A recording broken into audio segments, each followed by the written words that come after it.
Hello बच्चों, let's read the question. बच्चों assertion reason type question है। ओके, पहले हम चेक करेंगे क्या असर्शन और रीजन दोनों करेक्ट है। अगर दोनों करेक्ट हैं तो क्या रीजन करेक्ट एक्सप्लेनेशन है असर्शन के लिए। असर्शन में कह रहा है कि iodine shows oxidation state of +1 and +3 in the compounds ICl and ICl3 respectively. Oxidation state होता है किसी भी कंपाउंड में एक एलिमेंट पर आने वाला वो चार्ज जो उसके ऊपर तब आएगा जब कंपाउंड के सभी बॉन्ड्स को आयनिक मान के तोड़े बच्चों। तो ICl और ICl3 का ऑक्सीडेशन स्टेट निकाल लेते हैं बच्चों।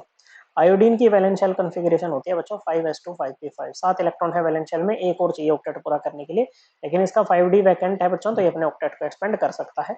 Cl होता है बच्चों आपका 3s2 3p5। 7 इलेक्ट्रॉन है वैलेंस शेल में, एक और चाहिए ऑक्टेट पूरा करने के लिए, मतलब ये मोनोवैलेंट होगा बच्चों, एक बॉन्ड बनाएगा। इन जनरल तो हमारा आयोडीन भी मोनोवैलेंट है बच्चों। तो अगर ICl की बात करें तो कैसे बना होगा, एक इलेक्ट्रॉन आयोडीन लाया, एक इलेक्ट्रॉन Cl लाया बच्चों, मतलब चाहे ICl है चाहे ICl3 है, आयोडीन और क्लोरीन के बीच में एक ही बॉन्ड होगा, एक आयोडीन एक क्लोरीन के बीच में, मतलब यहाँ पर टोटल 3 ICl बॉन्ड होंगे आपके पास में, ठीक है। तो जब आप इसको आयनिक मान के तोड़ोगे, क्योंकि इलेक्ट्रॉन नेगेटिविटी Cl की ज्यादा है, तो शेड पेयर ऑफ इलेक्ट्रॉन यही लेके जाएगा, तो Cl माइनस बनेगा और आयोडीन प्लस। ओके बच्चों, तो आयोडीन यहाँ पर एक तरह से क्या शो कर रहा है, अपना इलेक्ट्रोपॉजिटिव नेचर शो कर रहा है, और इसका यहाँ पर ऑक्सीडेशन स्टेट आ रहा है +1। ऐसे ही जब ICl3 टूटेगा आयनिक मान के, जब हम इसको तोड़ेंगे तो आयोडीन 3+ हो जाएगा और 3Cl-, ऐसे हो जाएगा बच्चों। तो यहाँ पर इसका +3 आ रहा है, तो पहली स्टेटमेंट एकदम करेक्ट है। ओके बच्चों, रीजन में कह रहा है कि iodine coming below halogens fluorine chlorine and bromine. सही बात है बच्चों, ग्रुप 17 के ये एलिमेंट्स हैं।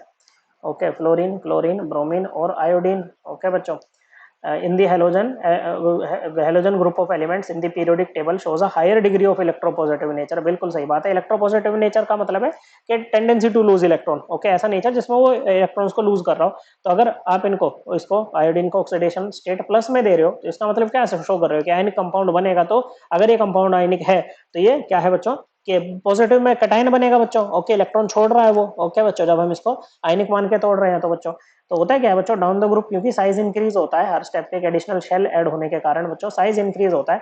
तो जो आउटर मोस्ट इलेक्ट्रॉन है ना, वो दूर होता चला जाता है न्यूक्लियस से, तो वो आसानी से निकल जाता है। तो इलेक्ट्रोपॉजिटिव कैरेक्टर भी क्या करता है बच्चों, इंक्रीज करता है, जिसके कारण बच्चों tendency to show positive oxidation state ना इंक्रीज करती है। तो ये भी करेक्ट है। ओके बच्चों, एजर्शन और रीजन दोनों करेक्ट है, और जो रीजन है ना वो करेक्ट एक्सप्लेनेशन भी है एजर्शन के लिए। So correct answer will be option 1। और ये कंसेप्ट हम बच्चों अपनी क्लास 11th की NCERT से भी रेफर कर सकते हैं। चैप्टर नंबर 8 रेडॉक्स रिएक्शन में जाना है, पेज नंबर 260 पे हमें ऑक्सीडेशन स्टेट का कंसेप्ट मिल जाएगा। आई होप आपको एकदम क्लियर हो गया होगा। थैंक यू बच्चों।